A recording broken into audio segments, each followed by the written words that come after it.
Hello everyone and welcome back to my channel. In today's video we're going to be working on this BMW 530d with the N57 3-liter diesel engine. And this is a 2010 car. It's the exact same process on the 3 Series, 5 Series, 7 Series, very much the same with the 3-liter diesel engine. So if you hear this noise that I'm going to play right now, I'm going to let you listen to it first and then we're going to discuss.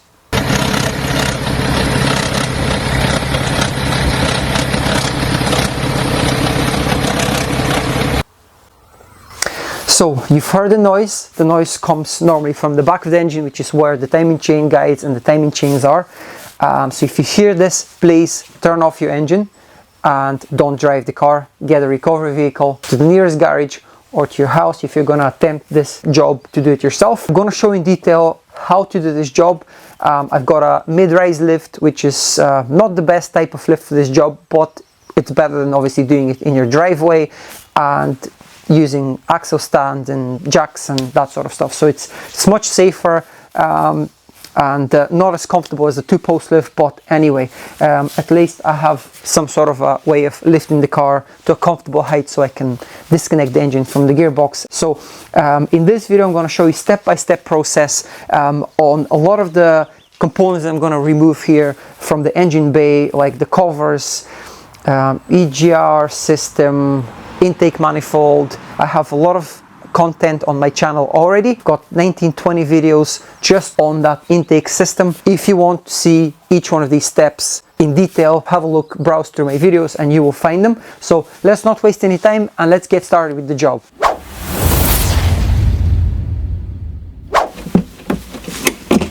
And that's it. That's your battery disconnected. So now you can safely work on your car if you're disconnecting your engine or anything like that. This is a must. We're going to be taking this engine out to replace timing chain and timing chain guides. It's going to be a big job, so hopefully you enjoy it. The first thing I'm going to do is I'm going to remove this engine cover. It just simply lifts up.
in the next step we're going to remove the aluminium heat shielding, and then you're going to have the prop shaft exposed. So from there you literally disconnect the front and the rear and the center bearing.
So I want you to have a quick and detailed look at this.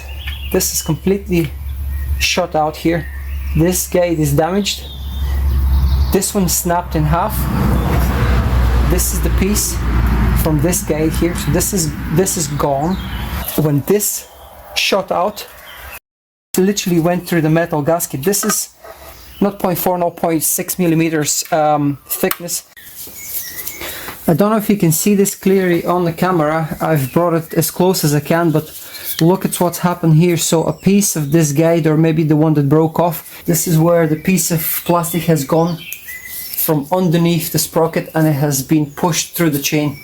So I need to take this out. I might have to remove the chain if it doesn't work that way and see what happens. Now let's dismantle everything here. I'm gonna start by removing this failed tensioner.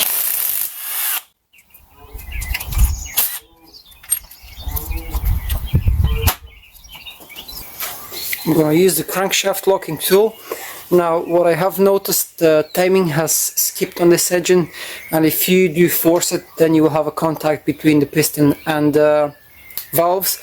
So what we want to do is we want to have something like this to lock the crankshaft, so you're not putting any tension on the chains and the rest of the components, and then put this in as if you're tightening this bolt here, and just turn. As you can see, this is now loosening.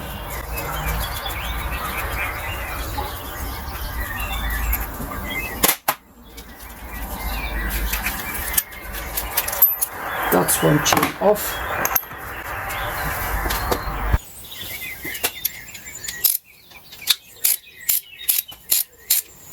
These are locked with the thread locker, so we'll just do the same when we're installing them again. We'll put some medium Loctite, the blue Loctite, and we're gonna lock them in place. But obviously, in order to do this, you're gonna have to clean the threads really well with brake cleaner or petrol or whatever detergent you're using. Otherwise, your thread locker is not gonna work very well, or may not work at all.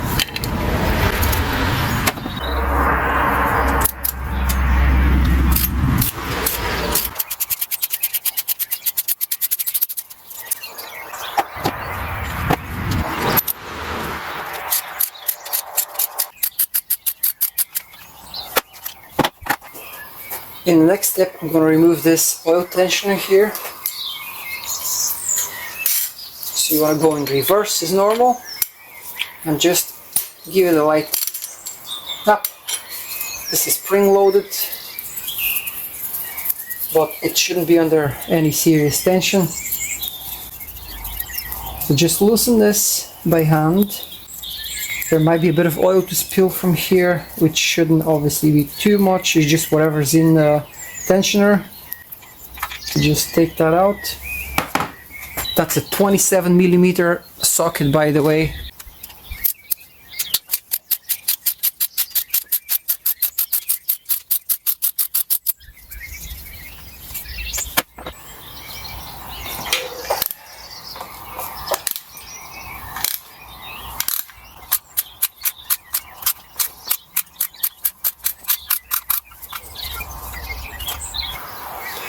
As you can see, this just rests on top of the bottom bolt, so you can really only remove just the one. And I want to show you, these bolts are unique. I've never seen one of these before, only on this type of engine, N57, possibly the N47 as well. So the thread is here on the actual head of the bolt, and they're thread locked, so obviously they don't leak any oil, and they don't come off as well. I want to show you if your timing is completely out of sync and you don't want to put any tension on the crankshaft or the camshaft, so obviously you don't want to have any contact with the pistons and the valves, and you don't want to cause any damage. So what I've done here is I've put a cable tie on this chain to keep it all together so it doesn't skip, and I've put this crankshaft holding tool which comes in the timing kit. I've just clamped it in place so it doesn't fall off, and what I'm planning to do is just hold it tight with one hand and then loosen this bolt. So this is E14 bolt, so just put it in reverse. I'm gonna put my hand here firmly on this locking tool. Now you may have a bit of movement in the chain, but as long as you're not turning the crankshaft or the cams here, you should be okay. Now I've obviously a little bit of a space to play, as at the moment I just checked all the pistons and valves, so there's no contact with them. So I'm gonna hold my hand firmly here on this crank locking tool, and that's how you loosen your bolt. This bolt is tightened to 65 Newton meters when installed in place, so it shouldn't have that much tension on it. Now what I'm gonna do is I'm gonna tighten it back again, and I'm gonna install the removal tool which comes in the timing kit. So now let's go ahead and remove this pulley off its key and off the shaft here where it's sitting. So in order to do this, we need this special locking tool from the timing kit. It's a 2-component tool. This is just to help you just tighten it in place. This is 13mm head. So what you want to do is just install it and just start it by hand. Just give it a light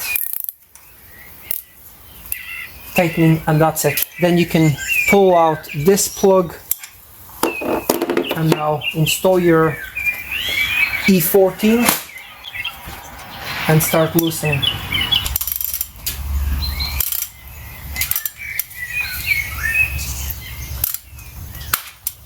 That's it. It's out.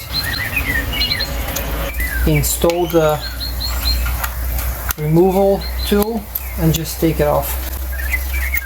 So that's our tools out.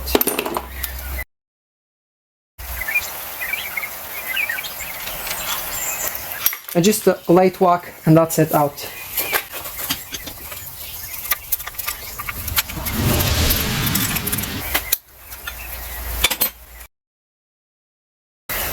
And that's the sprocket now. Now what you want to do is you want to align your sprocket. Let me install this tool. This is by the book, by the way, and this is by the user manual. I'll show you what I want to do now. I'm going to bring you closer. So I want to align this notch here, hopefully you can see it, with this notch right there. So I brought you closer. As you can see, we're in a perfect alignment. You want to align this notch with this bump here. I'm going to remove this oiler in the next step now. This is E8 socket, and it should be pretty easy to come out.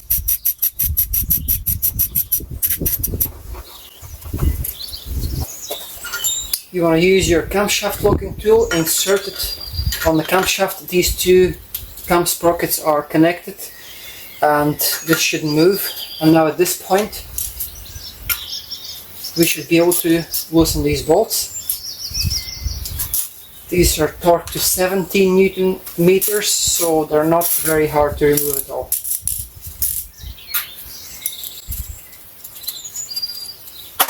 I'm dropping them down in my tray so I can rinse them, and then when we install them we want them to be nice and clean.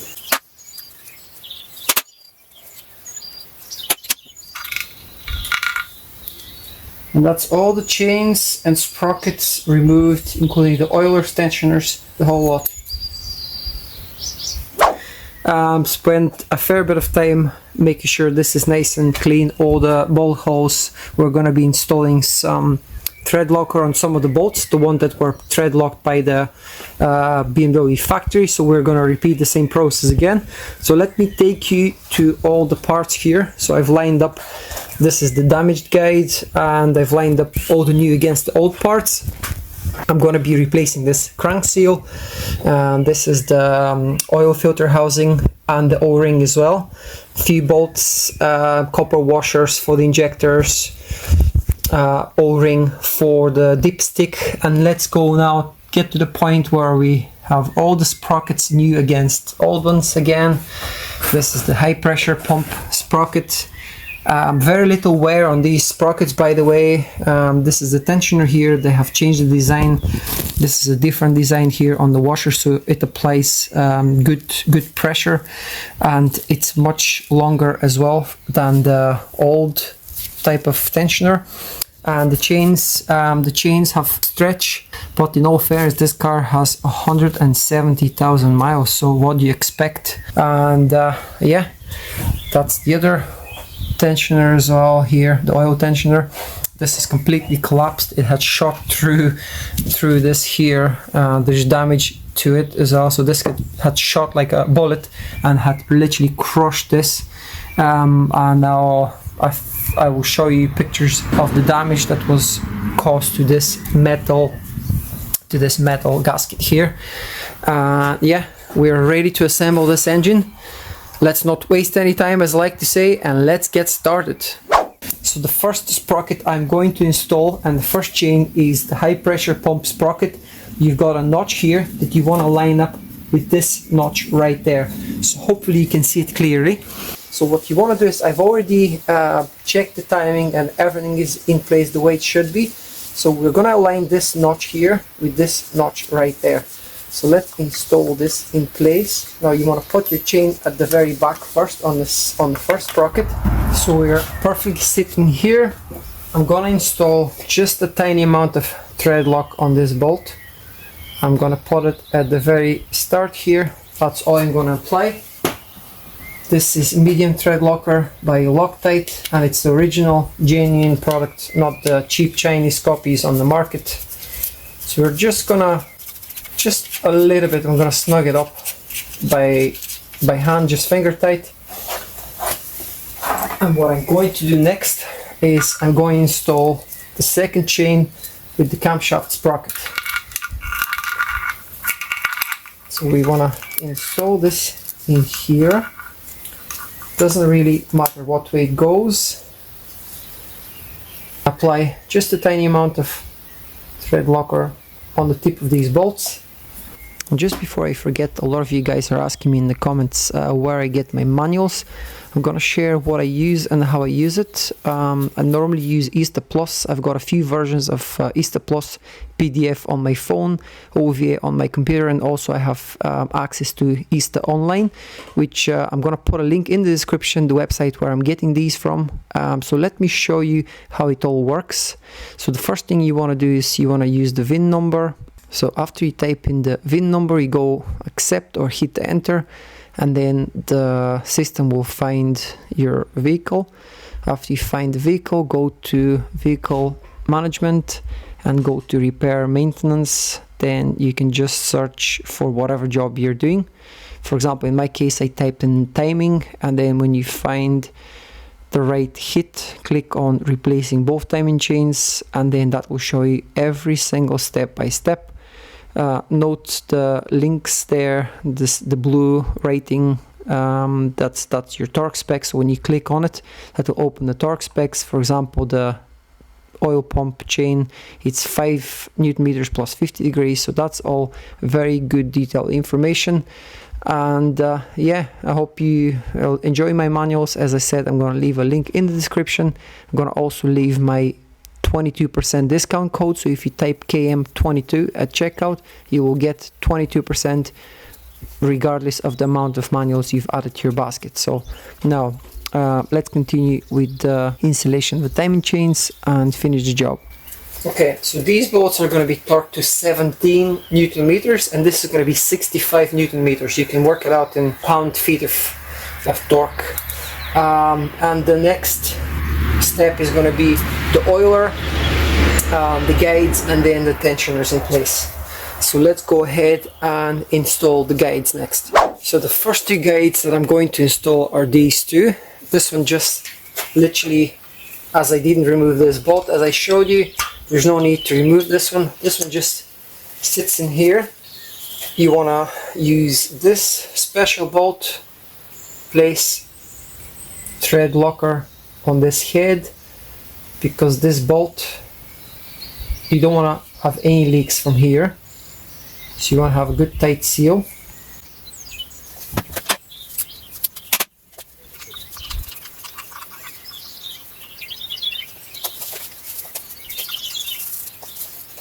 I'm gonna adjust my torque wrench to 20 Newton meters.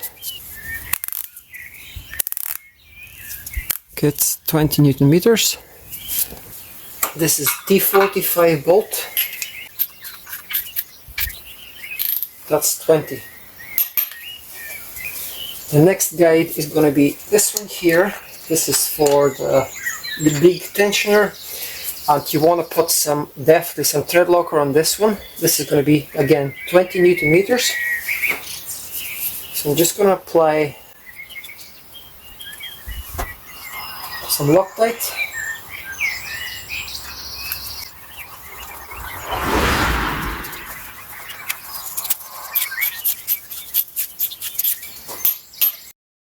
The next guide you want to install is this here for the tensioner, and you want to install it on the first hole here, and then this is again thread locked, and we're gonna apply 20 Newton meters torque as well.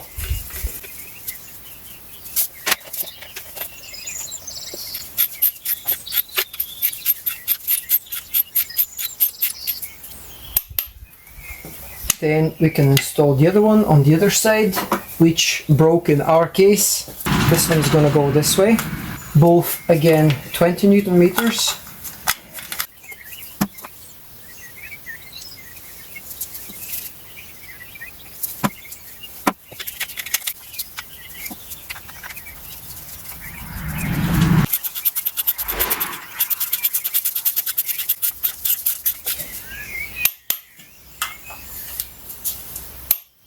In the next step, we're going to install this tensioner.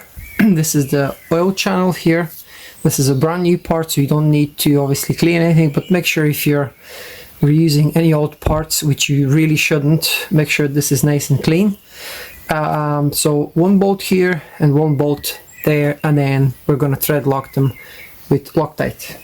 So these are the two bolts. Ideally, you want to apply your thread locker on the tip and spread it, because then the threads will spread it the other way. And these bolts are M6, so they're going to be torqued to 10 Newton meters.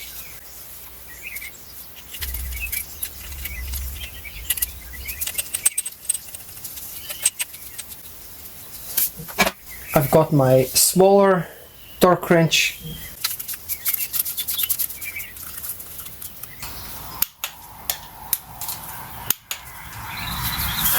And since we have the torque wrench set up to 10 Newton meters, I'm going to install the plastic oiler and some thread locker on the bolt as well.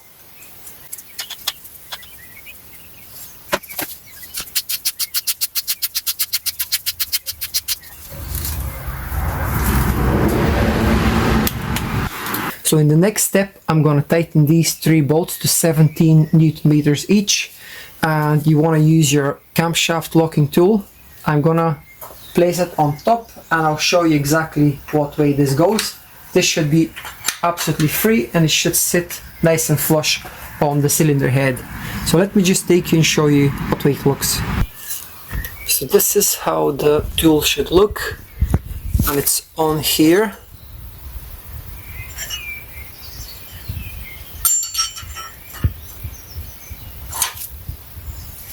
You want to be flush here, and you want to be flush right there as well. Sorry, this return fuel line is in the way, and that's how you want to be. You want to be flush on both sides.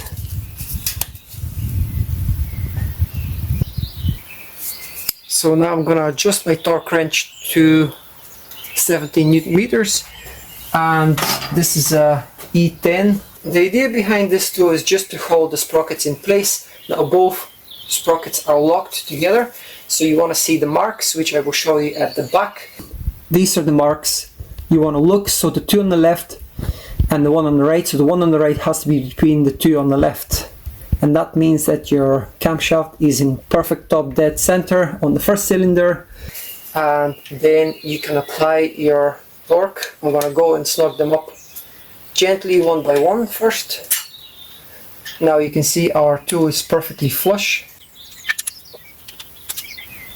That's 17 on this one, second and third. And that's it, perfect. This is the new tensioner. The new tensioner gets torqued to 70 Newton meters. So you want to install it here. So you want to thread this in place, and this is going to start applying some tension now on the chain. This is going to compress the piston. I'm going to use my extension and my 24mm socket, wash it in place, and then torque it to 70 Newton meters. Perfect. You will obviously crush the aluminium washer here, and that will seal, and there shouldn't be any leaks whatsoever. In the next step, I'm going to show you how we're going to torque this bolt to 65 Newton meters. So what we want to do first is we don't want to obviously move the crankshaft. We want to keep the timing right, and camshaft is locked with the camshaft locking tool as I showed you previously. And this is going to be now, we're going to be using this tool on this hole, and this will align with the bottom bolt on the timing casing or the timing cover. I'm just going to use any standard M6 bolt, 10mm socket. Just I'm going to snug it up by hand as long as it just doesn't move from here. And then our torque wrench is equipped with the E14 socket, and we're going to set this to 65 Newton meters.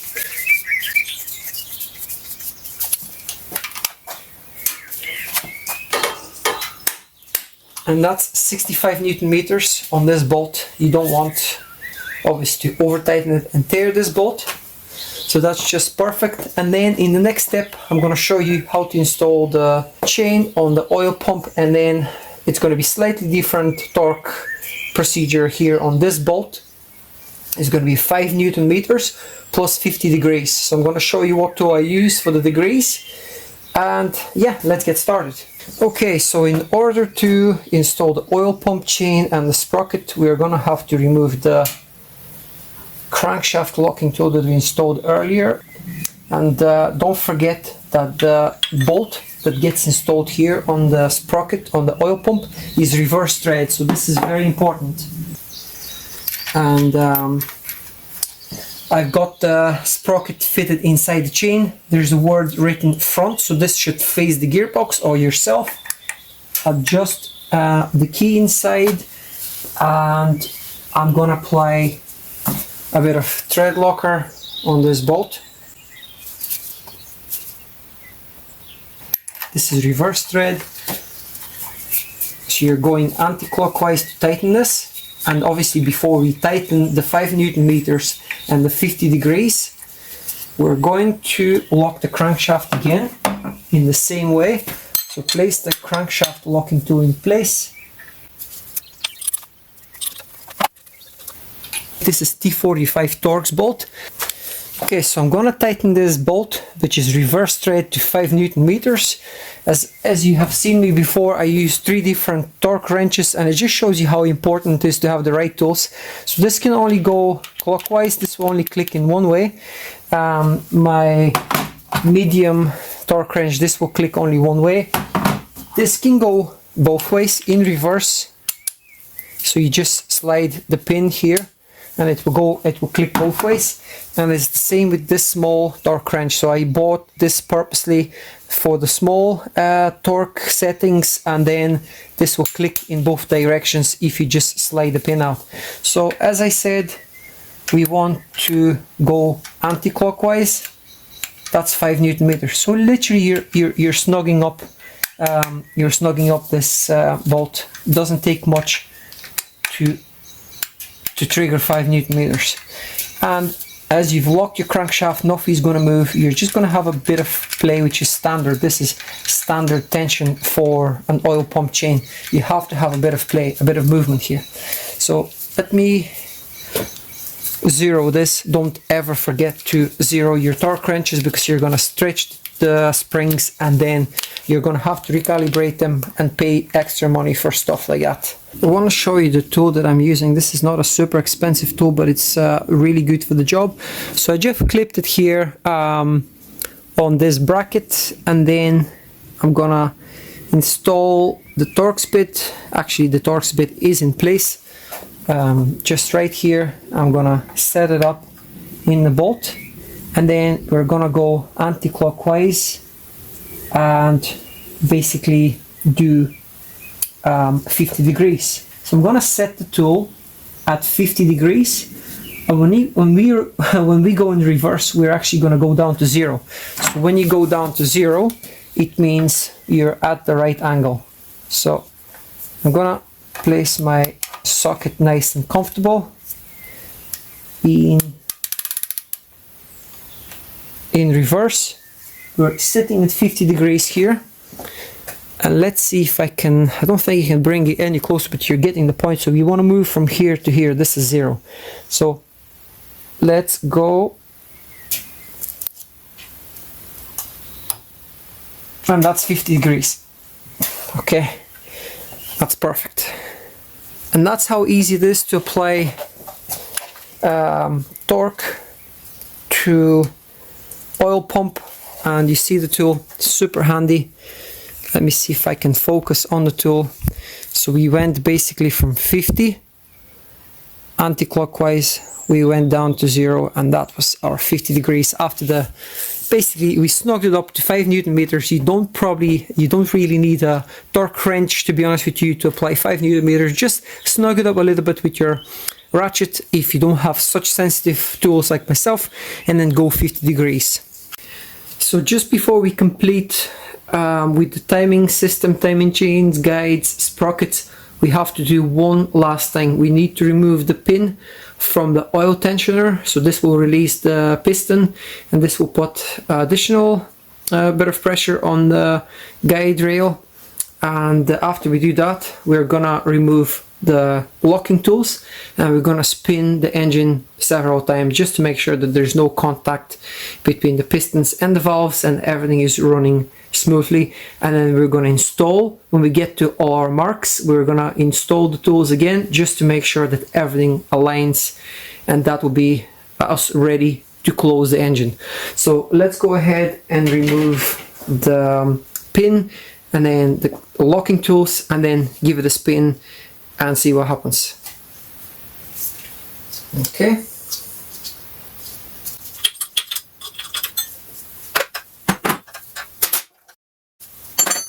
So double check everything. Everything has been torqued. This bolt we didn't remove. This was 20 Newton meters. These three were 17 Newton meters. These were 10. These were 20. That's 10. This was 5 Newton meters plus 50 degrees. So it is a pretty straightforward procedure, apart from the slightly unusual torque setting on the oil pump sprocket, but yeah, everything is in place. So now let's get the special tool for the crank pulley and give this engine a good few turns to see, just to make sure that nothing is catching. And it is important to turn the engine in a clockwise direction, just to make sure if you're going in the right direction.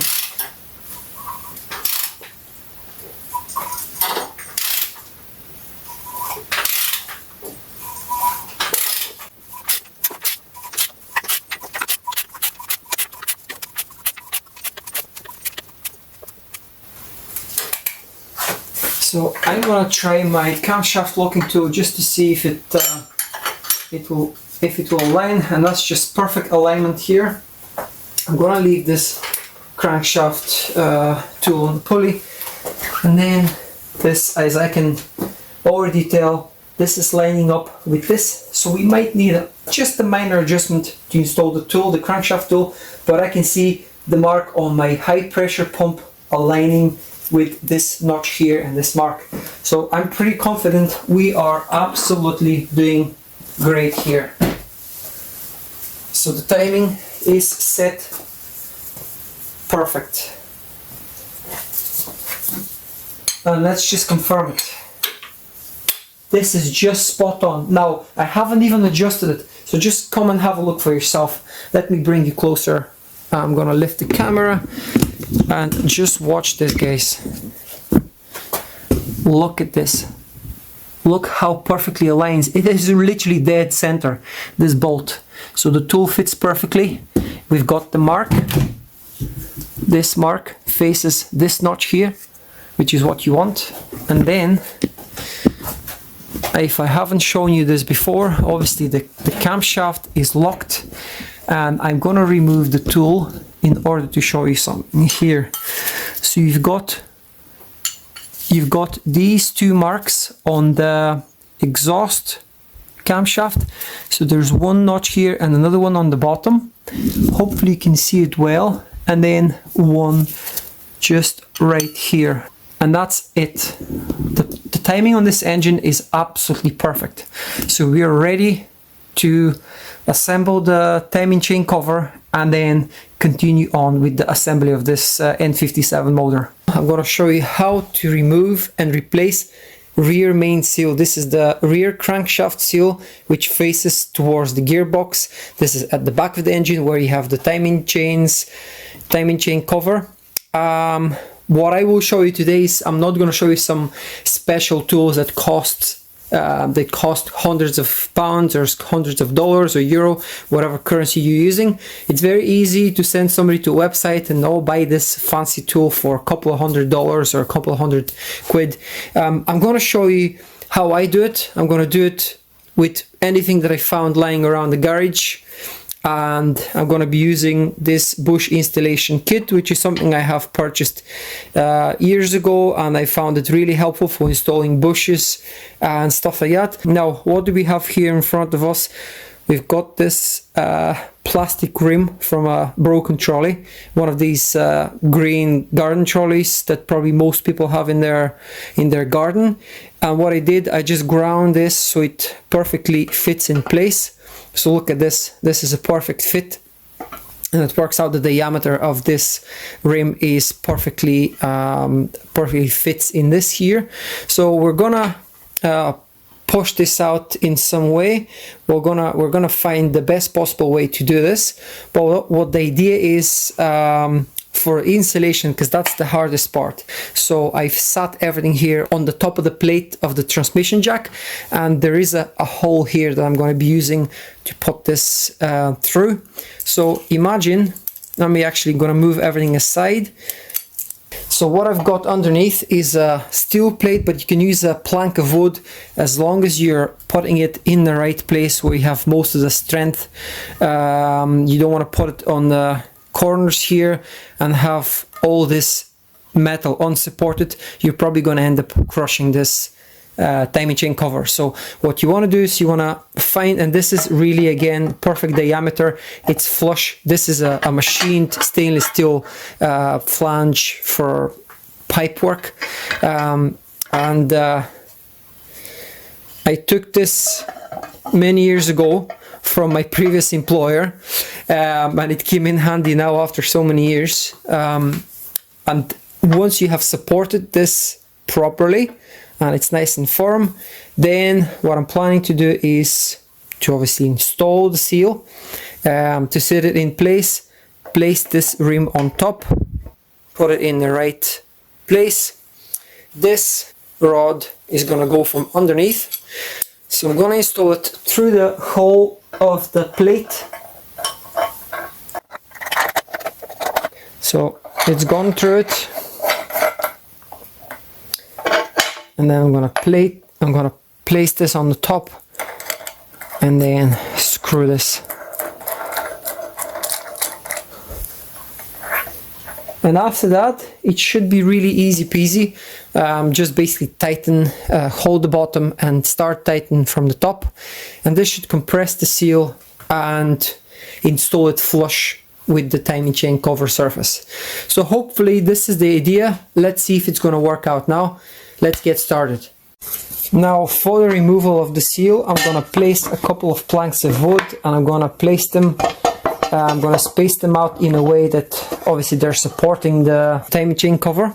I've got this metal rod and I'm going to just punch it from the top. And just move bit by bit. You can see it's coming out. You don't have to use too much force. Just gently tap it out of here. And that's it. It's out. Now, BMW user manual doesn't recommend any lubricant on this when you're installing it, so we're gonna clean up the surface and install a dry seal. This is the old seal. I'm gonna place it here, and this is the new one. This is the new Febi seal that I'm going to be using, and I wanna show you something because a lot of people on the internet talk rubbish and they say, oh, Febi parts are this and that and whatever. And I wanna just show you, if you purchase the genuine BMW seal, this is gonna cost you, and this is 2023, summer 2023, this is gonna cost you about probably 34-5 pounds. I don't know what it's gonna be in dollars or euro. And this is the Febi seal. Now when you look at these two seals, I can tell you they're basically identical. Now, what do BMW use? BMW use probably L-Ring or Victor Reigns. They are the two main manufacturers of seals. Now the Febi, Febi manufacture a lot of parts themselves, but sometimes when they don't manufacture something, in this case they're probably not manufacturing this exact seal. But if you look at this, it says Victor Reigns, guys, and this part cost £12 from Febi.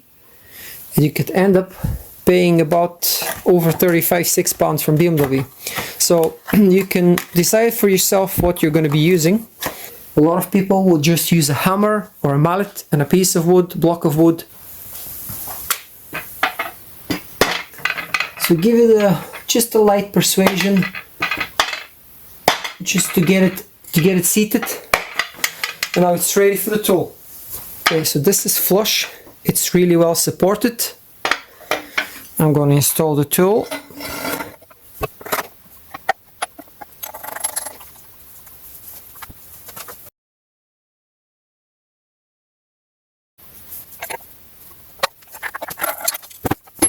So, ladies and gentlemen, this is how you install a crankshaft seal with an absolute perfection and precision. I'm gonna show you what we have to clean up here before we put the timing chain cover. So this is the actual head gasket. So we're just gonna clean this up with a scouring pad really gently.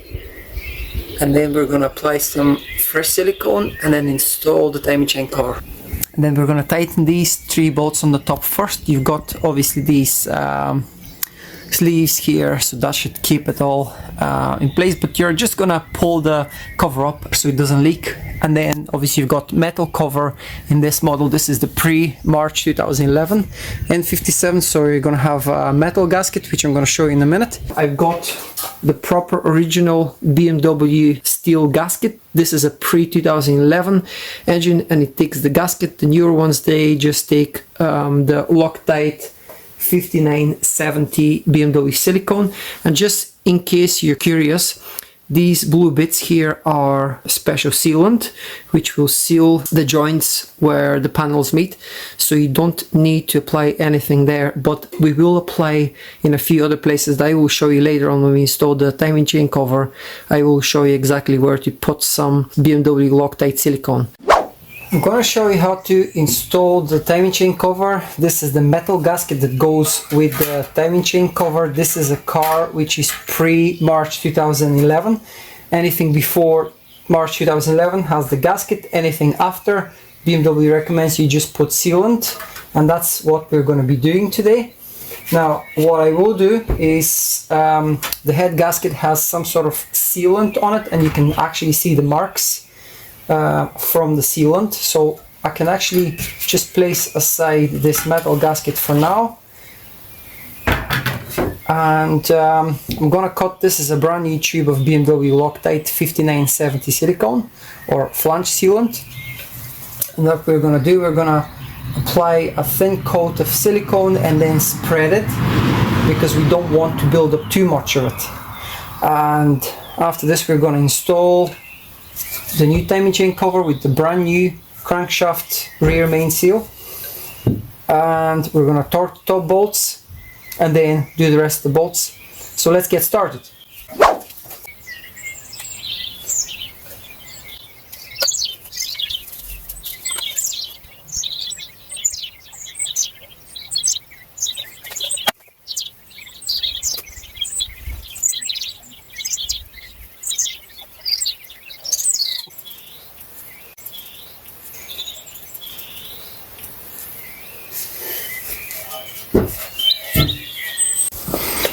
Before you install the timing chain cover, give it a good rinse with brake cleaner.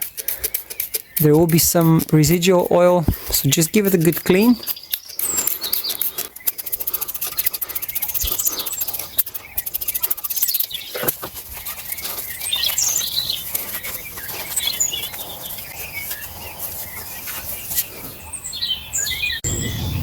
Before I assemble the timing chain cover, I'm going to install some Lucas assembly oil.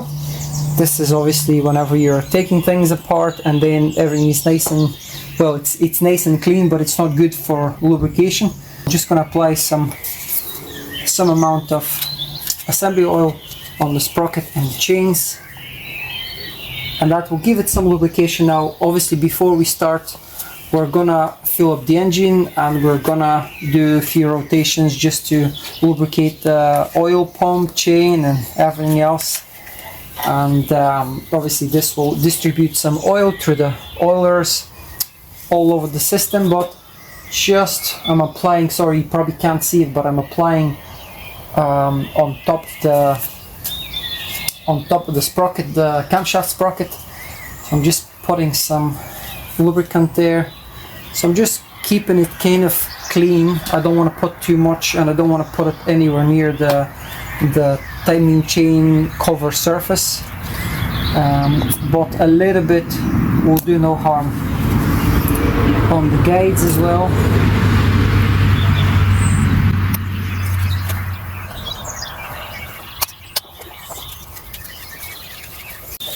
Okay, so before we close the timing chain cover, as I said, I'm gonna apply some silicone here, just a thin bead, just in the very corner.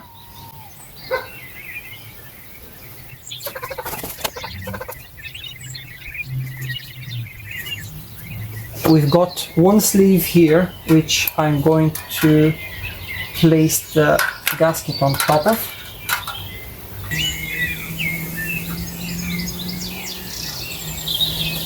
The cover. And this might be a bit fiddly, but hopefully we'll get there.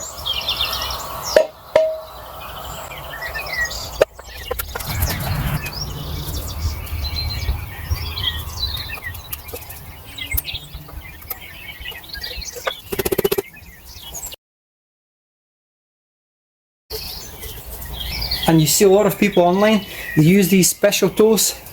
Don't bother yourself with this. You can see how easy it is, and the seal. You just need to use your brain and something soft like a cable tie to just kind of put it in place. I'm going to use my soft rubber mallet.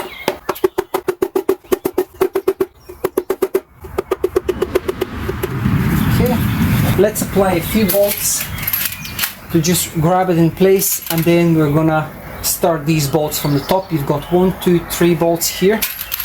We'll talk about torque specs later on when it comes to that point. Always start these bolts by hand. Don't be tempted to use any drills or any impacts because it's soft material. You're working with aluminium, so it can always go wrong and you can strip the threads. Now I've done this by hand.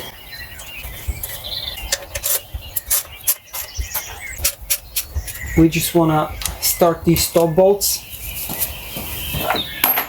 That's what we are aiming to do here.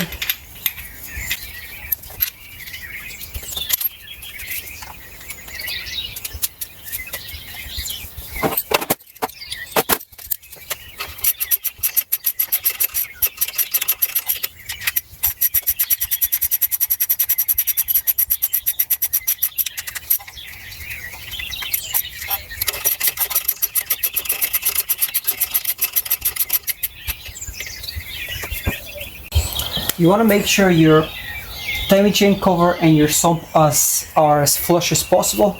So I'm going to install these bolts just by hand. I'm going to tighten them up by hand as well. Then we're going to torque these, and when we make sure that the sump is nice and flush, then we're going to tighten everything.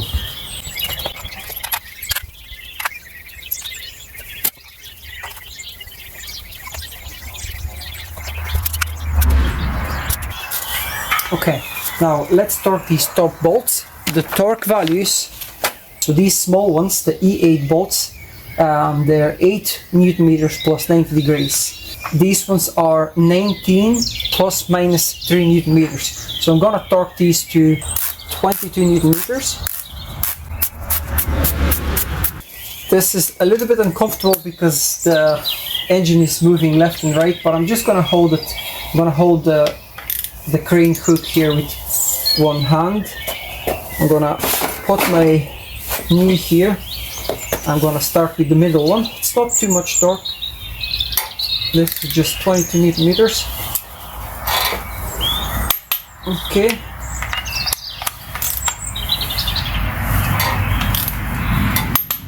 Okay, that's 22. Now the last one.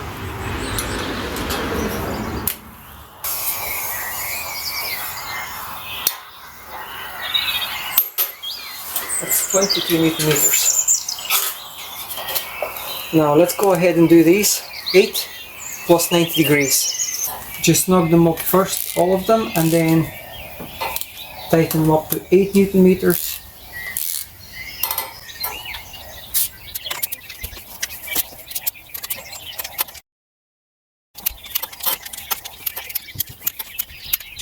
Okay, so I've done all these at 8 Newton meters, and now we're going to apply 90 degrees. So you can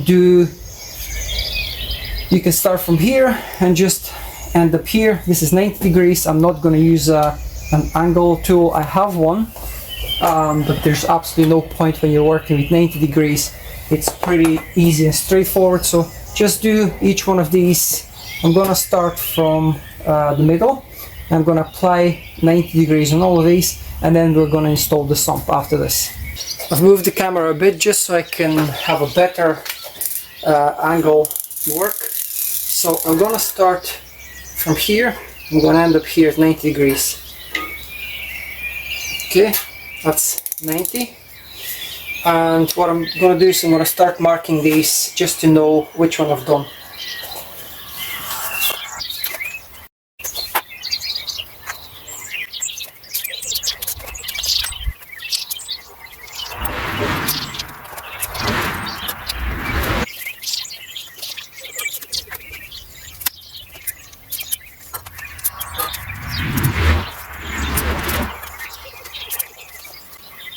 Chain cover is properly installed.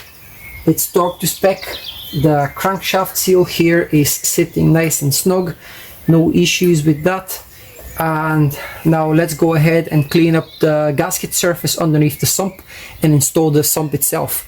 And then I'm going to show you where, in only 2 places, you're going to apply silicone.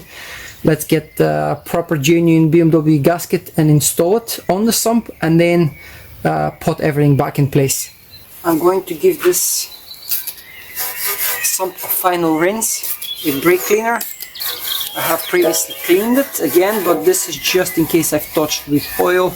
I mean, it's not super critical, but we just want to do a good job. Now, that's that. In the next step, we're gonna open this brand new genuine BMW gasket.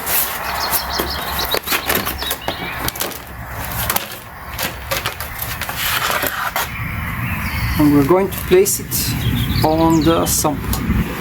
There's only one way you can install this, so don't over worry about it. And if you're like myself and you wanna do a nice and neat, tidy job, what I will suggest is get yourself 2 cable ties, unless you have an engine stand. If you have an engine stand, you can flip the engine upside down. Now, I do have an engine stand, as I mentioned in some of my previous videos, but this engine is a little bit awkward, and I couldn't install it, and I didn't want to bother to adapt a new plate, and I decided to just work on my engine crane, which has done a pretty decent job.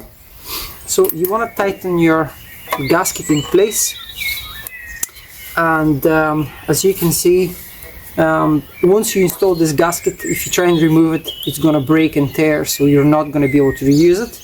And as I said to you, there is one place between the timing chain cover and the engine block where we're gonna apply a thin bead of silicone. And now this really, just give it a good blast with the airline. This I'm gonna do that off camera, just to make sure there's no dirt, debris or anything in this sump. And then we're gonna install it on the engine block, and we're gonna attach it to the timing cover. So let's get started. So just before we install the sump, I'm gonna show you where we are going to be applying a thin bead of silicone. And this is going to be exactly where timing chain cover and the block meet.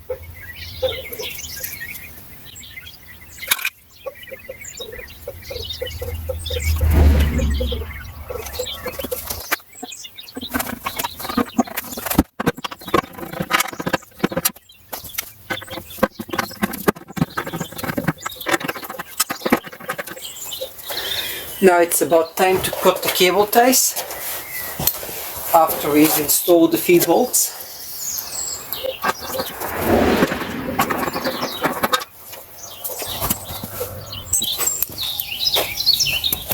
I've just rotated the engine so it's a bit more comfortable to work on and record at the same time.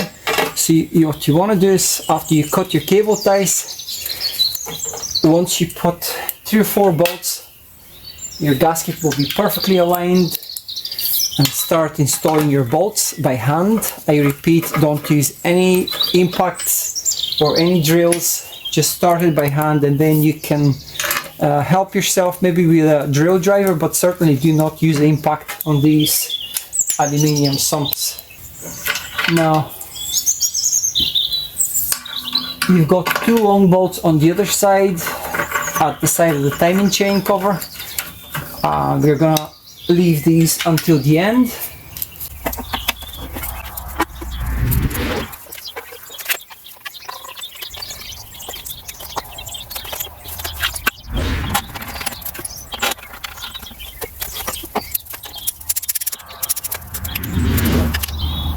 I'm gonna snug these bolts by hand, and then we're gonna apply the correct torque to these.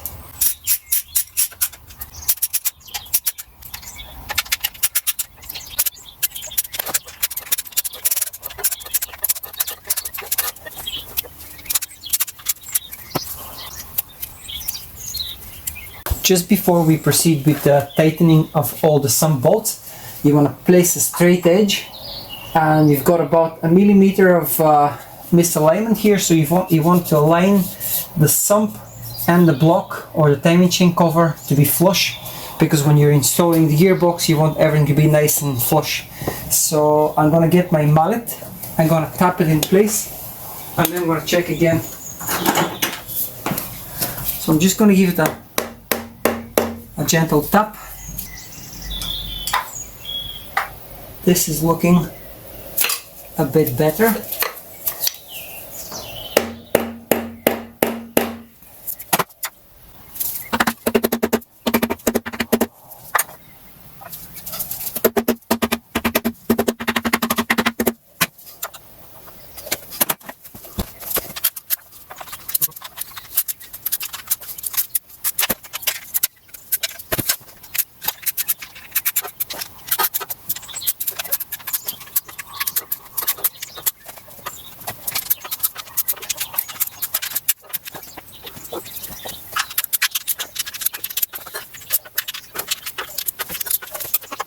And now we're gonna go and tighten all the bolts in cross pattern at 24 Newton meters.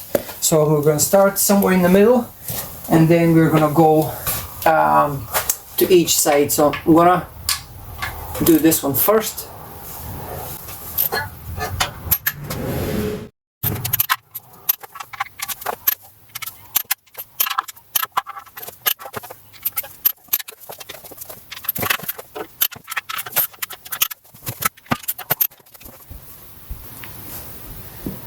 The sump is fully tightened up now to 24 Newton meters each bolt.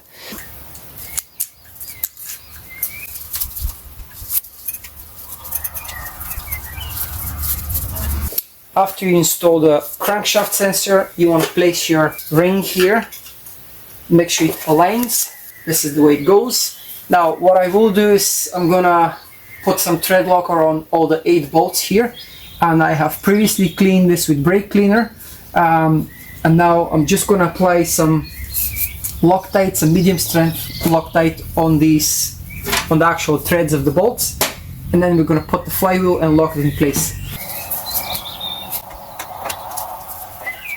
I've applied some medium blue Loctite on the bolts, and I'm gonna start them by hand, and then we're gonna torque them to spec.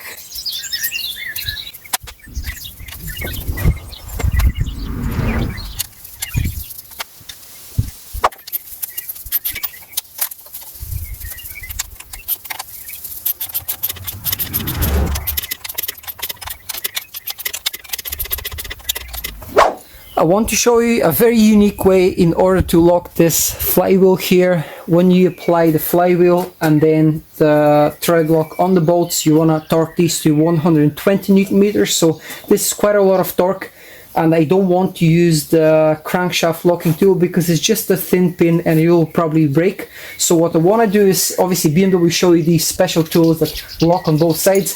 So the way I want to do it is I'm going to reuse the oil. This is the old oil pump sprocket, and I'm just going to use some washers for spacers and a nut here as a spacer as well, and I'm going to lock it in place, and I will show you how you can make your own special tool, and you don't have to have the BMW special fancy tools. This is perfectly spaced, so it's not at the edge or at the very back, so it's perfectly in the middle of this sprocket, so it's going to be nice and solid. And this is an old damaged bolt that I have lying around. What I will do now is just I'm going to lock it in place. So put plenty of torque. So this is really well locked in place, and this is keeping this flywheel perfectly locked so it doesn't move when you're putting 120 Newton meters on each of these bolts. Now, if we want to go crazy, we can apply another. This is the camshaft sprocket. Let's see how this is gonna work. I think this will work the best here as well. So you're literally locking this in 2 places. If you really want to go crazy, you can install your crankshaft pin as well, but I don't think there's a need for this. So I was doing timing chain guides, and the sprockets, and these are obviously going to be thrown away. So it just shows you don't throw away any parts like that, because they can always come in handy. Okay, so this is perfectly locked here and here. This is absolutely, there's no way this fly will move when you're putting the torque. So now in the next step, I'm gonna adjust my torque wrench to 120 Newton meters, and we're gonna torque these bolts without any movement in this flywheel here. I'm gonna torque and mark one after another these bolts in cross pattern. So let's get started.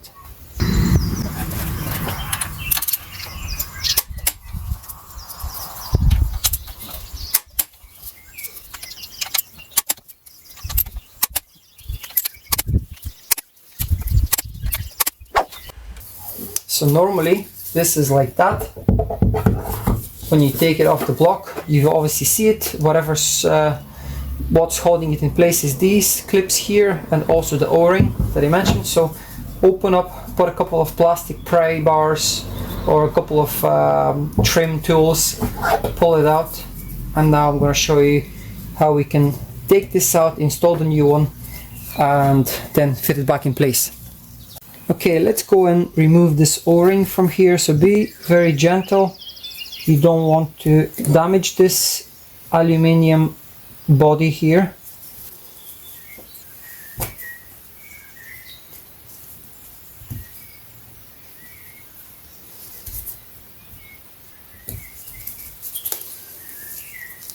Just rotate it a few times just to make sure it sits nice and flat, or nice and straight, so it's not twisted. And now let's install it back in the housing. It is as simple as that.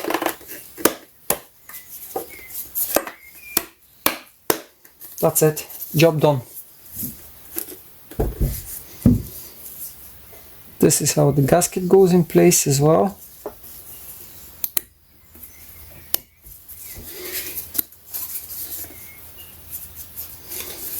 Make sure everything sits nice and tidy. This is a BMW gasket, by the way. We bought this genuine from BMW. And let's install this in place. I just showed you how to replace the gasket and the O-ring inside in the actual cooler. Now I'm gonna show you how to install it in place and torque it to the correct spec. This is what I use, and I just print it from my phone or from my computer, whatever's handier. This is the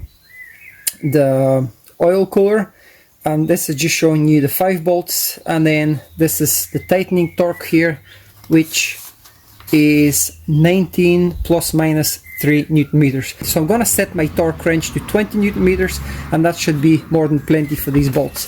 Now I will put a link in the description for this manual and for the website itself in case you wanna purchase something else. So if you type in KM22 at checkout, you will get 22% discount. Now let's go ahead and install this in place.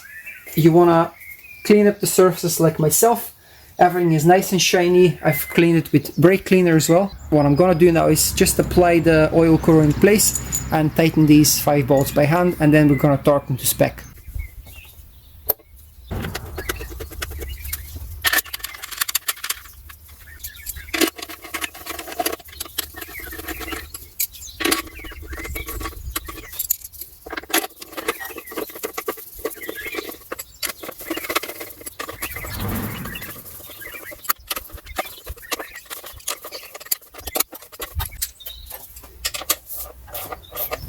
I'm gonna snug them up in a cross pattern, and then I'm gonna apply the 20 Newton meters of torque.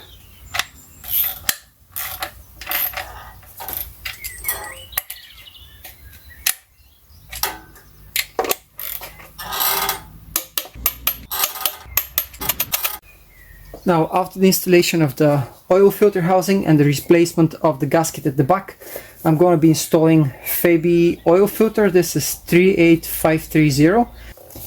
I've previously changed the rubber O-rings inside and here, so the correct way to install this filter is this way, and just screw it in place. You can put a bit of oil here as well.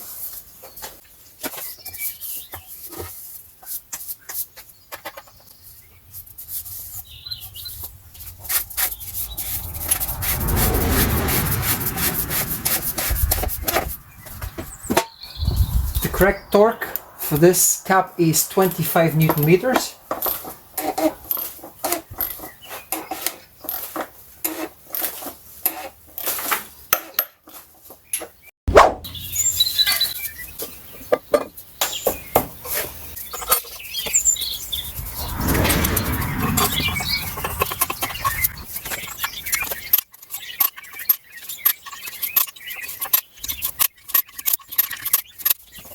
I'm gonna show you how to install the tensioner and the pulleys here. So I'm gonna be using, again, Febi. This is 30440, and you can check, this is the original reference number. These are OE matching, and if you look at the back of the pulleys, you're gonna see that the pulleys and the bearings are probably made from the same manufacturer that makes the BMW parts.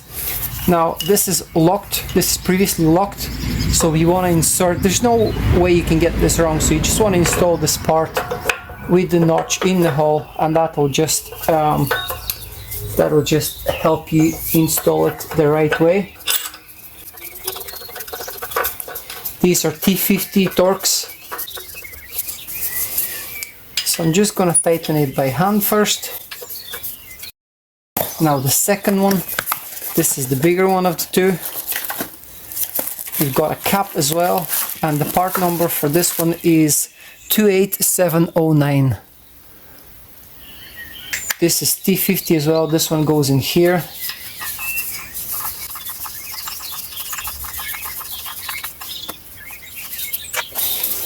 And the smallest one of all of them, this is 30441.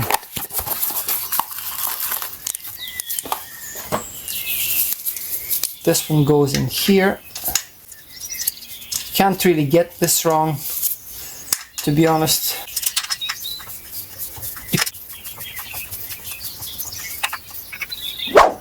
Now we're gonna torque these to spec.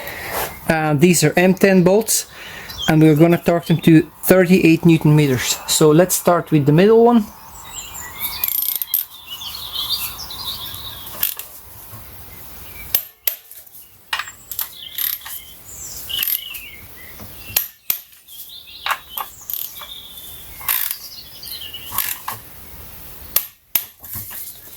That's 38 Newton meters. These are done, and then the next step will be to install the belt. And you've got your pin here, obviously holding the tension.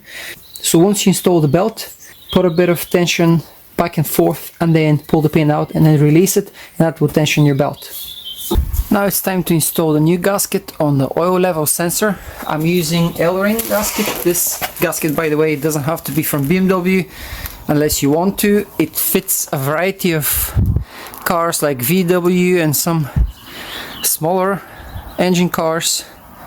This is the part number 301540. And now I'm gonna install it on the oil level sensor. There's no specific way, you just push it in here.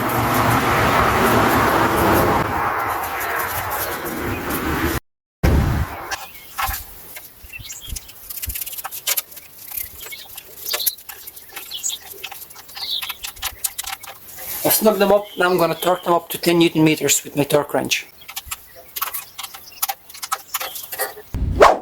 I'm going to show you how to install the gaskets on the valve cover, and then we're going to install this back on the engine.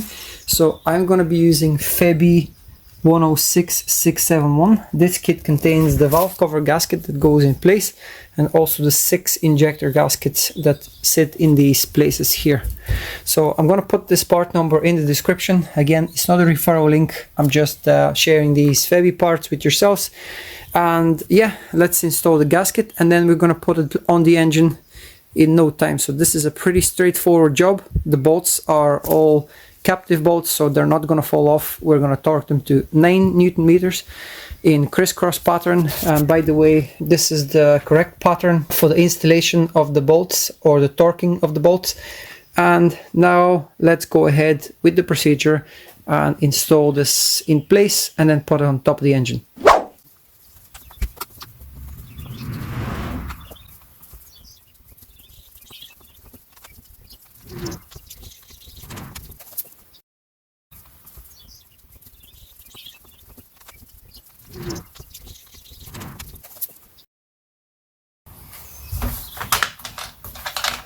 Just make sure it fits all in the right places here, all the curves.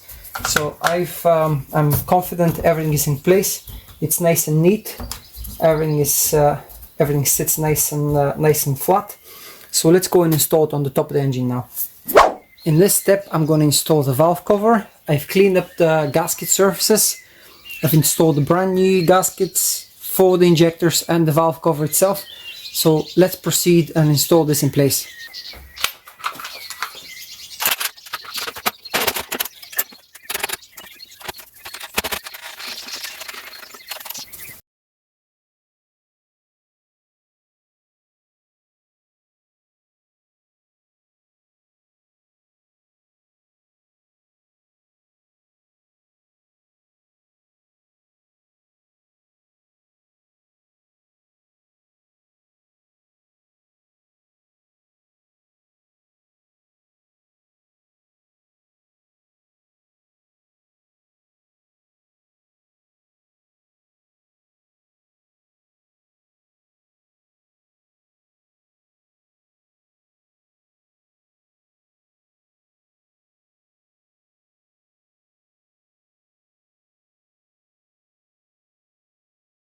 Have been tightened up by hand. So now let's use this pattern shown in the diagram, and let's go and tighten these bolts at 9 Newton meters.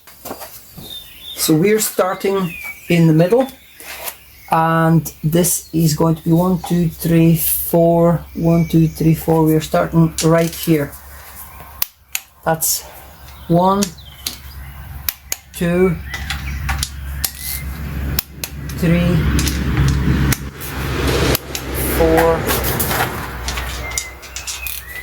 5, 6. So we're done with the middle. Then 7 is right here. 7, 8, 9, 10, 11,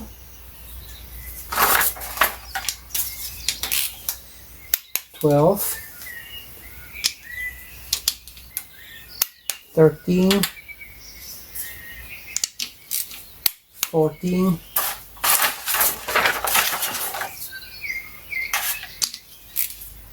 15, 16, 17 in the corner. Sorry, no, this is 17 here.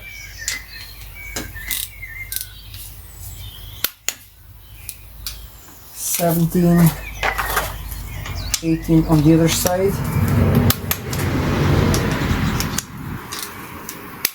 19,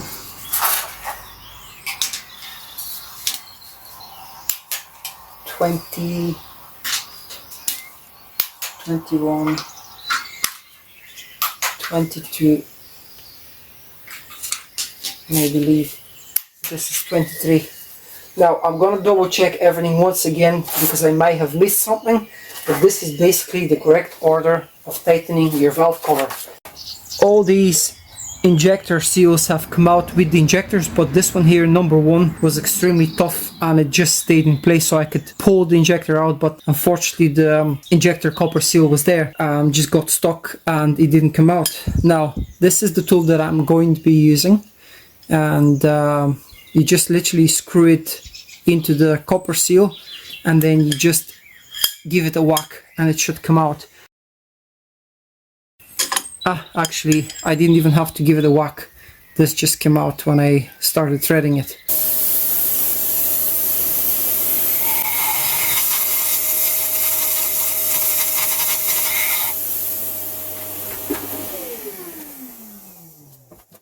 This is the tool that I'm using to just clean up the injector holes. This is 17 by 19 millimeter tool. Hopefully this will zoom on the tool so you can see it. And this pin just goes through the hole where the injector nozzle sits, and you can just, I've done the first one, literally just gently slide it in, don't drop it in, and make sure you tighten the tip. And I'm just gonna turn it really gently by hand a few times and then just pull it out, and that's all you have to do. And you will see there will be some dirt now.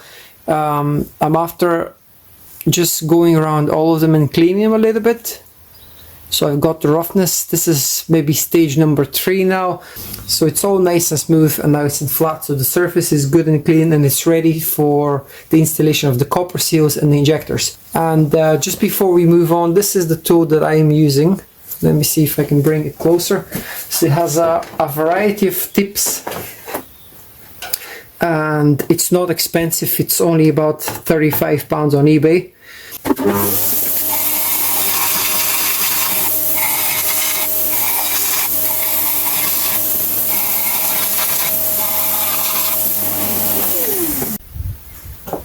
This is injector part 1. So just want to show you the finish and how we managed to clean this with the tool that I showed you. So this is as good as it gets. I mean, this car has 170,000 miles and I am pretty pleased. So we're going to install the new copper washers on the new injectors, and that's it. This is ready for assembly. I've removed the injector, so I'm going to show you how I'm going to clean the tips. This is the perfect diameter for my injectors to go in, and I'll show you what I've done here. So we'll start with number 1. So I've placed some caps here just to protect from any I don't want any dust getting in here. So this is what I've done. I'm just going to select number 1 for ultrasonic cleaning. I'm going to run it for at least half an hour and then see what happens. I've run this machine 5 times, so this is now 50 minutes. So let's see what's happening now with these injectors. The tips definitely look a bit cleaner, I have to say, but the most important part will be the very tip at the front there, where the holes should hopefully be much cleaner. We're going to continue with the installation of the injectors, and the most important thing when you're installing the injectors back in place is to place brand new copper washers. These are BMW genuine parts. I tried to get them from Febi, but they didn't have them. So now one more tip before you install these injectors in their ports: make sure you put some high temperature grease on them. It's going to prevent them from rusting. Otherwise, you saw when they're installed dry what happens to them after so many years. So they were completely covered in rust. This is the type of grease I'm going to be using. This is special super high temperature ceramic grease, and it holds up to 1400 Celsius. So this is the highest grade I am aware of. And this is made by Febi. 26712 is the part number, and when I mean a little bit, this is going to be enough to do 2 injectors. So just don't overdo it, because it's all then gonna smear on top of the gaskets here for the injector. So you just literally want to just give them a little bit and then just spread it really well as best as you can. Okay, I'm gonna do this off camera and then we're gonna continue with the installation. I'm gonna be using brand new BMW injector bolts, and you can get the part numbers from real OEM. So these are stretch bolts, so you don't want to take any chances and reuse the old ones. Some people do. I am not one of these people that I'm gonna risk to break bolts for 15-20 pounds and then have to extract them from the block. So I'm certainly not going to take these chances. And plus the old ones had a little bit of corrosion, so I'm always going to use them for something else. So these are the new ones. Let me put them aside. And this is the greased up injector. You can see basically what it looks like now. And as I said, super light coat of grease. And now before I install them, I'm just going to wipe the tips, and I'm gonna just give them a light wipe, just like that. I don't want to have too much grease on them. And just go ahead and place them in the slot. So don't forget your copper washer, it should be in place. Okay, and same with the rest of them. And at this point is absolutely critical to place the injectors in the correct order. I've numbered them 1, 2, and then I'm going to go obviously to number 6. They have these values on them which you have to code in the ECU if you're changing them, swapping them, or installing new ones. So make sure the way you take them out is the exact same order you put them back in. Always make sure that you've got your copper washer. Sometimes they can fall off, so just be very careful.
you may actually have to start with the top. So insert it in, make sure this rubber grommet sits nice in place.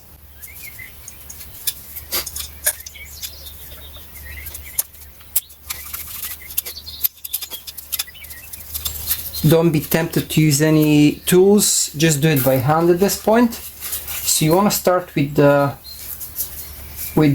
top of the pump with this hose or this pipe, high pressure pipe. So they're hand tight, and now you can loosen it from the bottom, hook it up on the top first. Hopefully you can see me doing this clearly with this camera angle. Insert the rubber insulation in place and then pop the bottom in. Okay, this is the torque specs. So for the injector to the cylinder head bolt, we've got 2-stage torque procedure, and the first stage is going to be 8 Newton meters, the second is going to be 26 Newton meters. I've got several torque wrenches, so I'm going to use my small one for the 8 Newton meters. I've set it up to 8, and I'm going to use my 1/2 inch Norbar torque wrench at 26 Newton meters. So let's go ahead on the other side, and you can actually move this pipe if it's in your way. It's not going to be in my way in this case, but I'll just move it anyway. And this is 8 Newton meters.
Don't forget to loosen up your torque wrenches when you're finished, because you don't want to stretch your springs.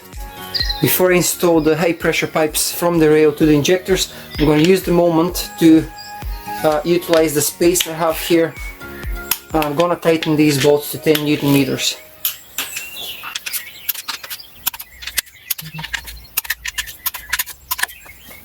Okay, so just before we continue with the installation of these high pressure pipes, you want to remove these screws from here, and I'm going to place the wiring in place.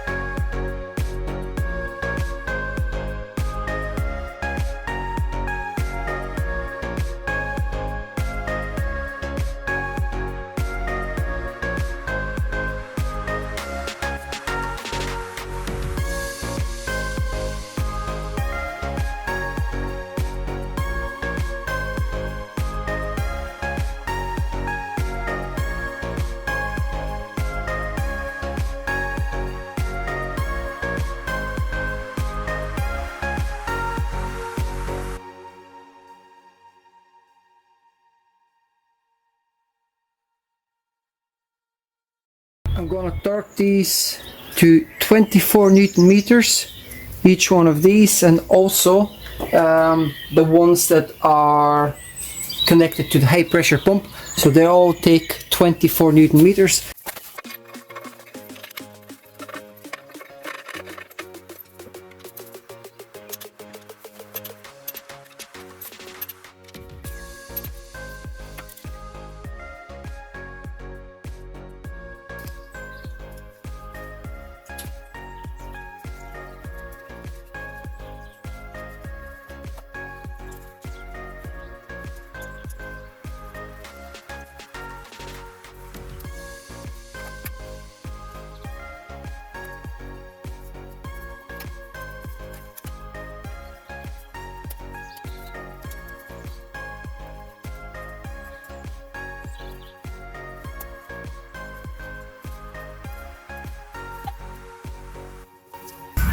I'm gonna show you how to install the two sensors here in place. The big one is 22 millimeters. We can install with this and we can torque it. The second one is, this is 14 millimeters. And I don't have a torque spanner. I've got a torque wrench, but not a torque spanner. So what I'm planning to do is to make my own tool, and I want to inspire some of you in case you have some spare sockets and spanners lying around. If you have a MIG welding machine or some maybe TIG welding machine, you can make your own tools. Don't spend crazy money on a brand new torque wrench or torque spanner with different attachments. Make your own when you can, if you can. We're not going to waste any more time, and we're going to start making the tool. So let's get started. So I'm going to fire up the welder, tack it, and then remove the clump and then weld it through. So hopefully this will make a great tool. I'm going to grind it a little bit just so the metal can bond a little bit better, because it's obviously chrome plated, so you want to clean it up a little bit.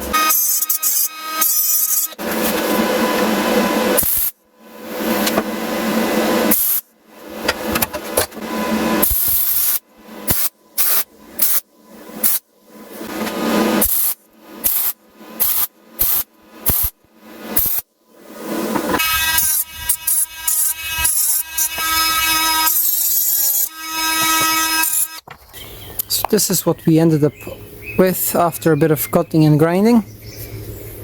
This is a perfect tool, and we're going to use this to tighten the 14 millimeter sensor.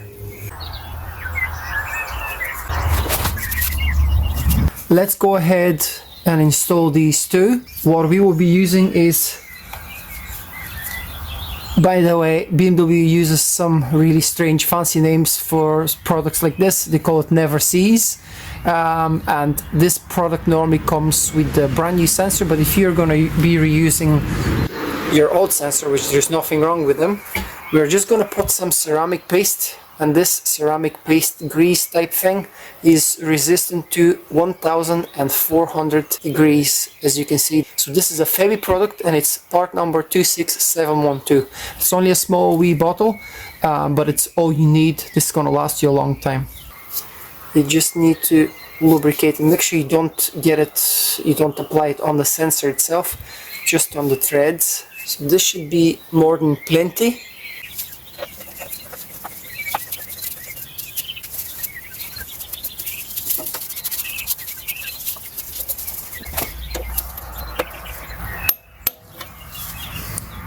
And that's how it's done. 30 Newton meters on this sensor.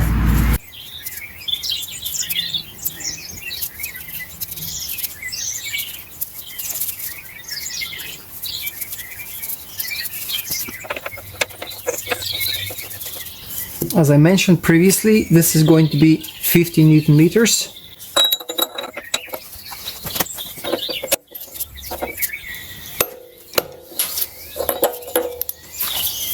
So now you've seen how easy it is to install the oxygen and the exhaust gas temperature sensor. When you've got the specs and you've got the tools, it's a piece of cake.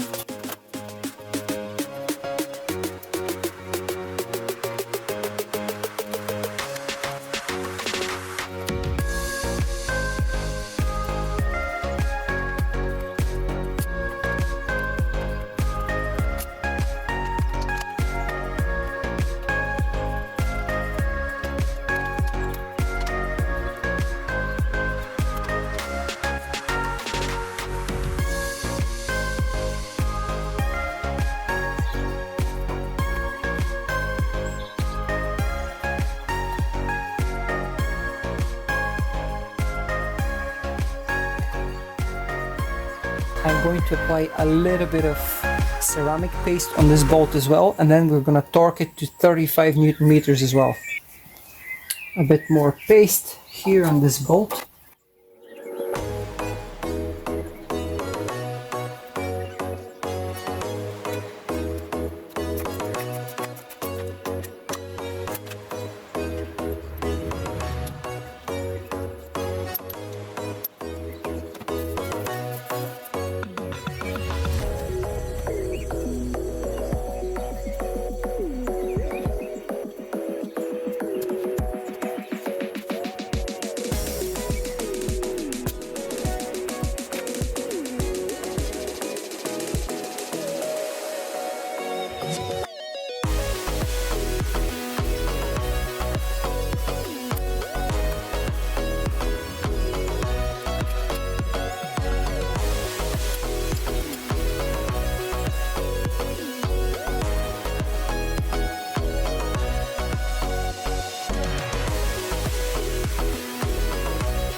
Now the last thing you have to do is to remove this pin here that holds the tensioner.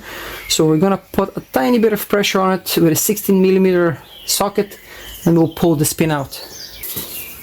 Go clockwise, don't go anti-clockwise, because you're gonna loosen the bolt. That's all we have to do.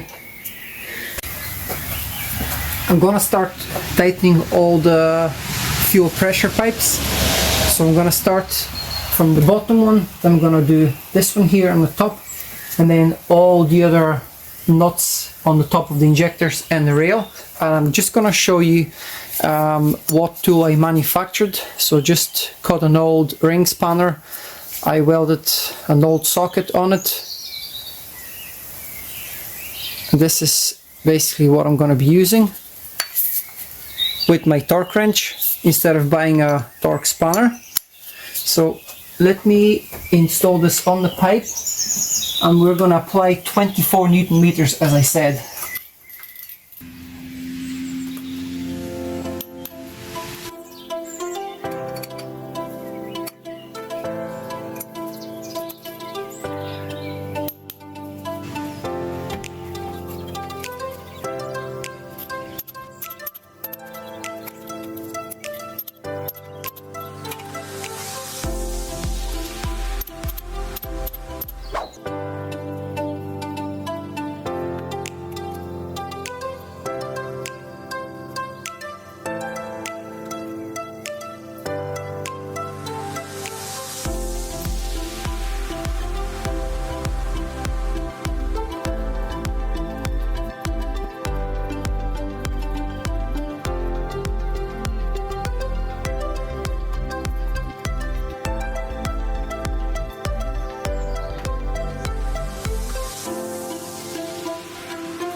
I'm going to install the bolts through the flywheel and connect them to the torque converter. So we're going to link the flywheel with the torque converter. You've got 6 bolts, if you remember from the removal. I've put some Loctite 243, this is medium strength Loctite, and just use a crankshaft tool to rotate the crankshaft from the crankshaft pulley.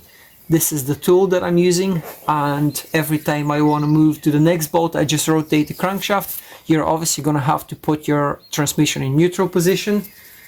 Just shift it back, or if you have the type of gearbox with the screw, just screw it in, and that will put it in neutral. So if you can thread it by hand, do it. I've done it as much as I can, and now I'm just gonna quickly thread it.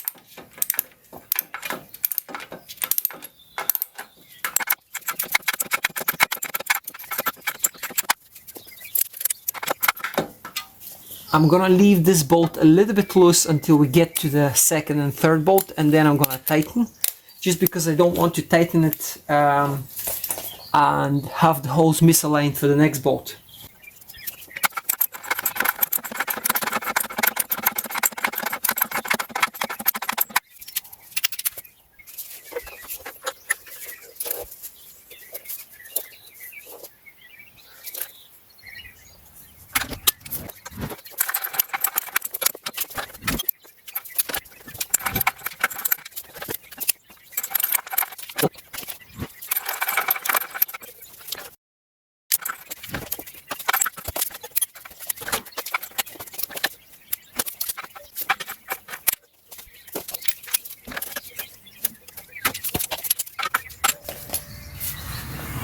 And this is how you torque converter to the flywheel. 6 bolts, 56 Newton meters, thread locker, medium strength. That's the job. So this is a metal gasket on the starter that you want to insert over these bolts here. So it is a little bit fiddly, but just make sure you don't bend it. Whatever you do, don't damage it.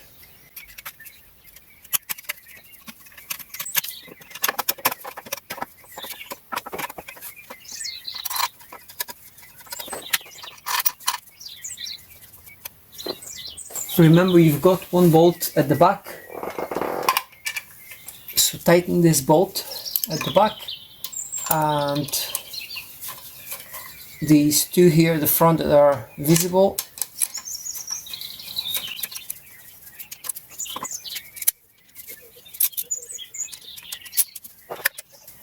These are internal Torx E10 sockets.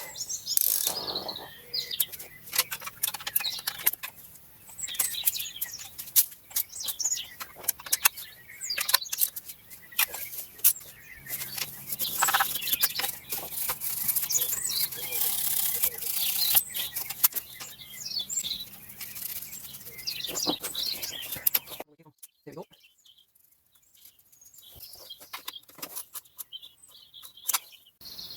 I want to show you how to adjust this gearbox shifter cable. It's pretty simple. I'm actually gonna show you my user manual that I'm using, which explains how to do it, and also I'm gonna leave the link for the website where I'm getting them from, and I will kindly include 22% discount through my code KM22. Now let's proceed with this, just like that. And this middle tooth should capture. You can see this won't move now, it's held in place. Now the easiest way to explain this is if you have removed your plate here previously. This is going to have a little mark, and the little mark in my case is right in the middle. So you can obviously move it backwards and forward to adjust it. I'm going to put it back to exactly where it was and make sure obviously this is grabbing it in the middle. You can see one leg here, another one, and this just holds it in that recess or this cut here. Now let me align it again. This should be perfect. Okay, I think we're just spot on here.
time for the installation of the flex discs on the prop shaft, and this is the rear which faces the diff, and then this is your center bearing or the carrier bearing, and then the front disc as well. So I want to show you the correct way to install them. So we're just going to copy the way it is from the BMW factory. So if you look at these arrows, this faces forward towards the gearbox, and this faces rearwards towards, don't know if you can see these little arrows here. This is a better view, so hopefully this makes sense. A very important thing here is the part that I'm using. So this kit 43482 comes, this is a pro kit, comes with all the bolts and nuts that you require. So this bag 43430 comes inside this box. So if you buy this one, it will include everything you need for the installation. This is for the front, for the transmission, and there is another box here which I have for the rear, and this is for automatic gearbox. I've got 530d N57 motor with 8 HP 70 gearbox, and if you got a manual, it's going to be slightly different part number, so don't copy these numbers if you have a manual. If you have an automatic, you can go ahead and obviously double check on parts finder. So we're gonna install this one at the end.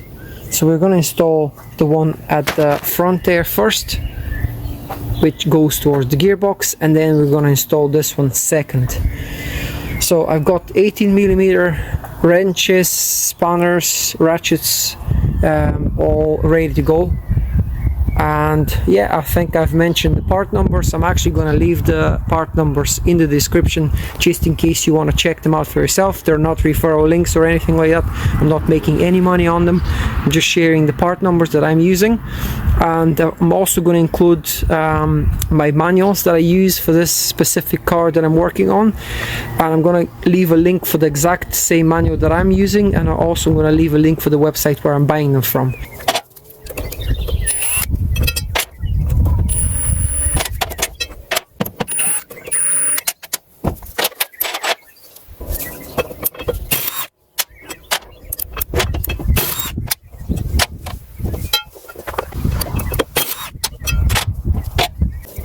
And sometimes simplicity is the key. I just want to show you the easiest way to understand the correct way of installing the disc on the flange. So if you look at the arrow, and if you look at this recessed bit, the arrow faces always the flange. And that's the way you want to install them. And by the way, it's very nice to see still parts made in Germany, so well done Febi for this.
That's 90 degrees.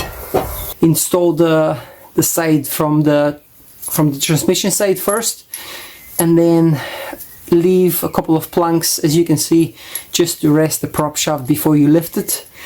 So when you insert just a little bit, not the whole way in, on the center bearing, when you install the front, which is the transmission side, then you lift the other side and connect the back side to the diff.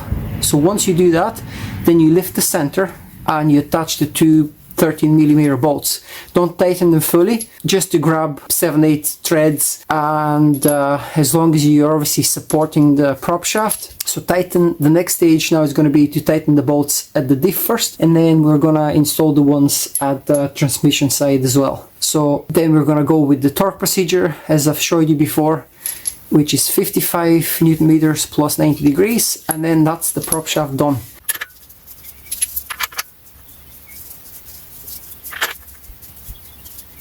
There's a couple of ways you can do this. You can support your gearbox with a transmission jack, drop this bracket here, and then put a spanner tighten. I've already put this in place, so I've just placed a short 18mm spanner at the back, and then I'm tightening with my ratchet from here. I'm just going to tighten them hand tight first, each one of these, and then I'm going to spin each one of them and torque them to spec.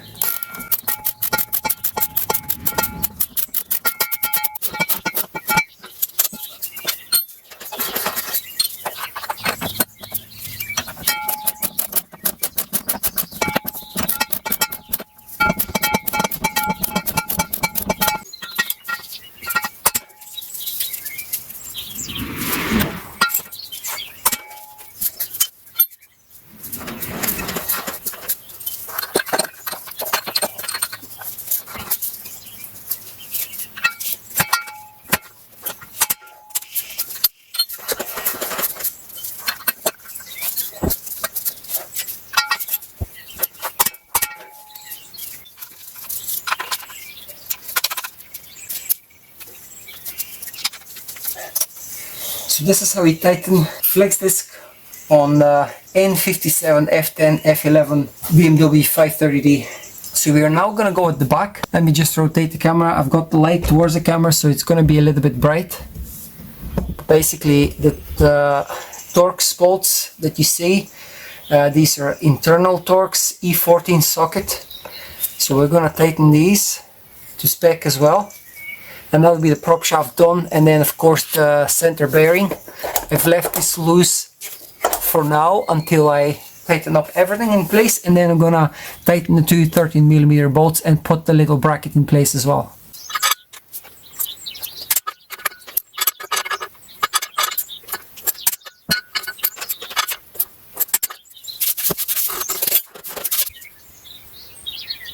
So after we've tightened both sides of the prop shaft, now we can secure our center bearing, and this one has already the marks from before, so I don't really need to do much. I'm just gonna center it and tighten the bolts.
Metal bracket here, so when you remove the metal bracket, you're gonna have to remove this also bracket that supports the exhaust pipe. This is two 13mm head bolts, so just take them off. Remove the bracket because the bracket will obstruct the filler plug here.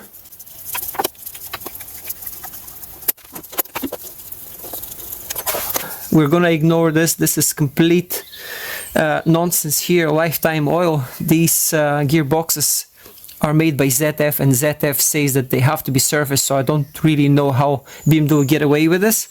But anyway, So it does show you that you have to change the oil between 40 and 50 degrees temperature when you're filling it. So we'll get to that later on, but what you want to do first is you want to crack this filler open. Now it is a bit difficult if this has never ever been done before, so you may want to get a little extension, and that's what I did off camera. So I have loosened it. This is 8mm hex, and just loosen it just so you know that you can fill your gearbox, because you don't want to end up removing this, draining the oil, and then not being able to open this, strip it, or something silly like that. So you want to make sure that you can open it first, and then we're gonna drain the oil and then remove the sump. This is a plastic sump, and it actually has a built-in filter in it, so I don't believe this was ever replaced. And the car has 170,000 miles, so that just shows you how neglected some cars could be. We're not going to be flushing the torque converter, so the customer has decided that he's going to change it once, and then after a while he's going to change it again. I'm going to use a 10mm hex bit here to undo the plug.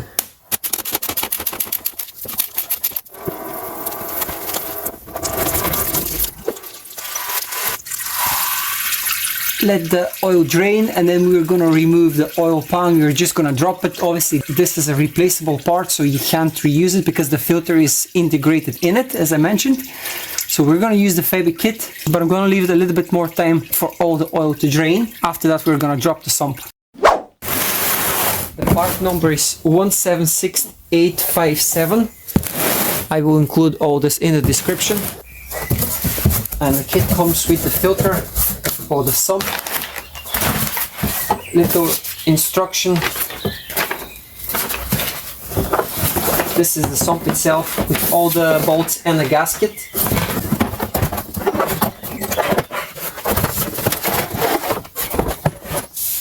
This is where the filter is, and that's the sump. This looks OEM, to be honest with you, so you're probably buying the same from BMW, only at 2 or 3 times the price. And look at Febi. So the gasket comes with the sump, and look at all the bolts. This all looks that's the top sump plug, has a seal on it as well. So just proper job. This is what Febi does. This is, by the way, super heavy duty plastic, and obviously whenever you're taking gearbox, it's strong enough to support the gearbox itself. And you've got 2, 4, 6, 8 liters of oil in case you need 8 liters if you're changing, if you're flushing the whole system. Okay, after you've drained the oil, now let's start removing the T40 Torx bolts that hold the sump in place. After we drop that, then we're obviously gonna clean up everything, install the new sump, pour some oil. Whenever it starts leaking through the filler hole, then we're gonna start the engine. We're gonna hook up ISTA to check the temperature, and when the temperature is between 40 and 50 degrees, then we're gonna add more oil until it starts leaking out of the filler hole again. And that will be it. Then you install the new, obviously in the kit we have all new plugs, bolts and everything. We're gonna replace the filler plug, tighten everything to spec, and that's the service done. Obviously you're not changing the oil, as I mentioned, in the torque converter, but in time you can come back, do another change, and that means that you don't have to drop the torque converter, gearbox, and do it that way. So let's get started.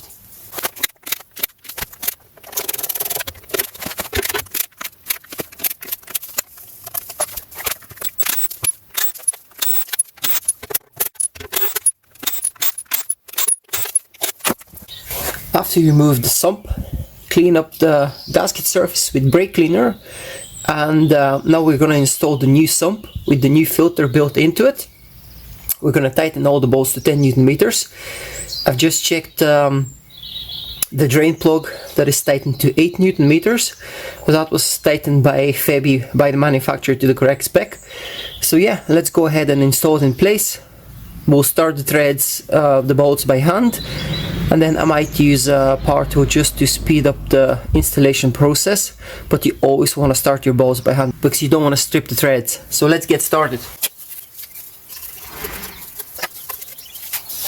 So this is the way Some people recommend you put a little bit of fresh oil on the seal. I've done that off camera just to lube it up a little bit. And you want to install the sump. You're obviously going to have the O-ring in place, so you certainly want to lube up the O-ring because you don't want to tear it. That's what the manual recommends. And by the way, if you want to see the manual, I can include it in the description. So now let's go ahead, push the sump in place. That's what I wanted to hear. Just a firm click.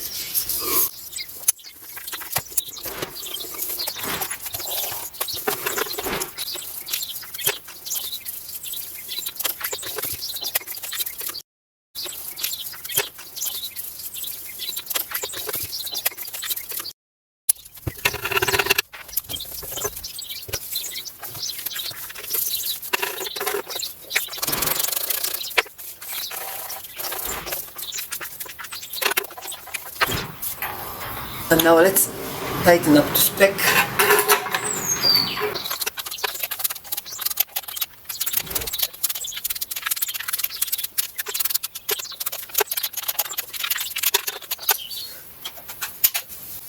That's all done, all tightened up to 10 Newton meters. As I said, the sump plug, that's tightened by the manufacturer to 8 Newton meters, so we're not gonna, I've just checked it, but we're not obviously gonna tighten there. Now I'm gonna remove the old plug, and later on I'm gonna install the new plug with the new seal. What you have to do now is fill up until it starts leaking. When it starts leaking, we're gonna start the engine, and we're gonna fill up the rest until it starts leaking again, between 40 and 50 degrees temperature, and we're gonna hook up the ISTA Plus diagnostic tool and check the transmission temperature.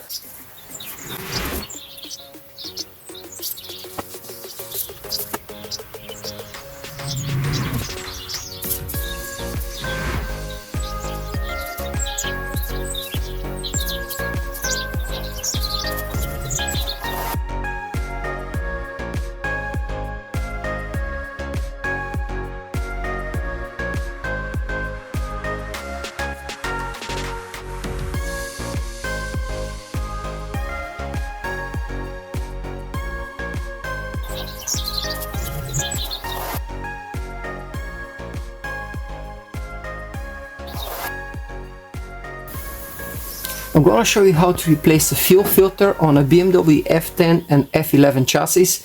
This is the N57 3-liter diesel engine, but it's the exact same process on the 2-liter N47 engine. The filter that I've chosen to use today is manufactured by Febi. Hopefully you can see the part number. I'm going to put that in the description of the video as well if you want to check it out for yourself. And it's a very simple process as long as you bleed the system at the end properly. You're going to spill a bit of fuel. So have a tray like something like that. This is what I'm going to be using, and just going to collect all the diesel that is going to spill. Don't be tempted to reuse the spilled dirty diesel. What you want to do is you want to disconnect the filter from this side. This is the electrical side of things. You've got a clip here. You can just loosen up the holding bracket here, and then you've got a Jubilee clip on the pipe that goes towards the engine, towards the diesel high pressure pump. So that's really all you have. You've got this here, and one bracket that holds the filter in place. So what I'm going to do first, I'm going to loosen up the bracket, and then I'm going to remove the front and the rear. The bracket is held by a 10mm nut.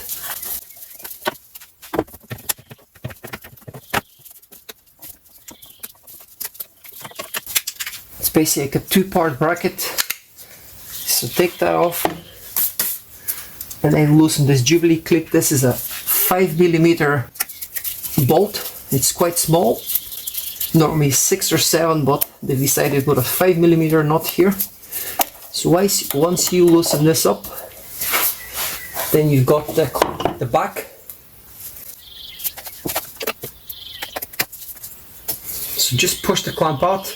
Before I disconnect the fuel filter, I'm going to give it a quick rinse with brake cleaner because I see a bit of oil and diesel possibly, so I don't want that mess to go into the new filter. So I'm gonna clean it up, and then when I take it off, then we'll do a second stage cleaning. I'm gonna use a bit of brake cleaner. I'm gonna use one of these plastic pry tools to try and pull the hose out.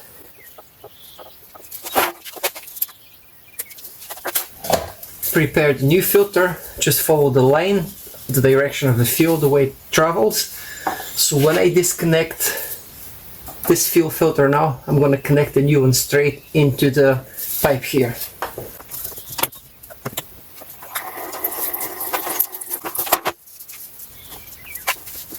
Place the O-ring on the new filter.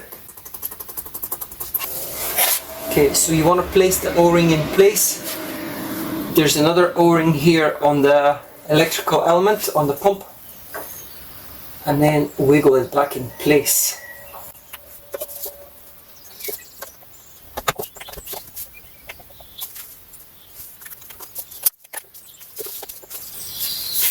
Push the clamp in place and wiggle it back and forth just to make sure it's locked in place.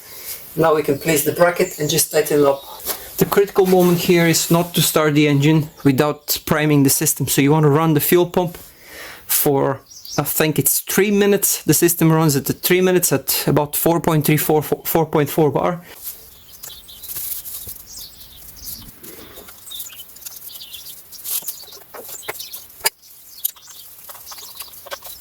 Don't forget to replace the rubber on the filter housing here and assemble the clamp the way you took it off. And now let's just install the 10mm nut. Don't forget, as I mentioned, run the diagnostics and prime the fuel pump. I'm going to show you exactly how to do this in the next step. I've screen recorded it for your convenience. So you have Easter Plus. This is going to be absolutely a piece of cake.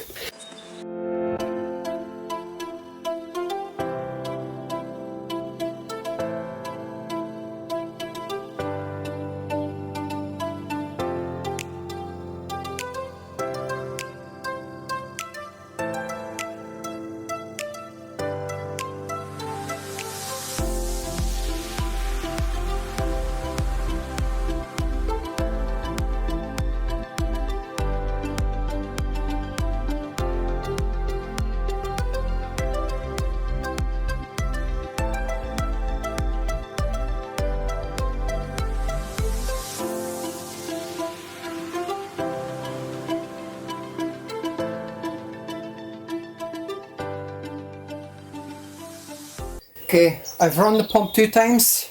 I'm gonna disconnect the computer and I'm gonna make an attempt to start the engine now.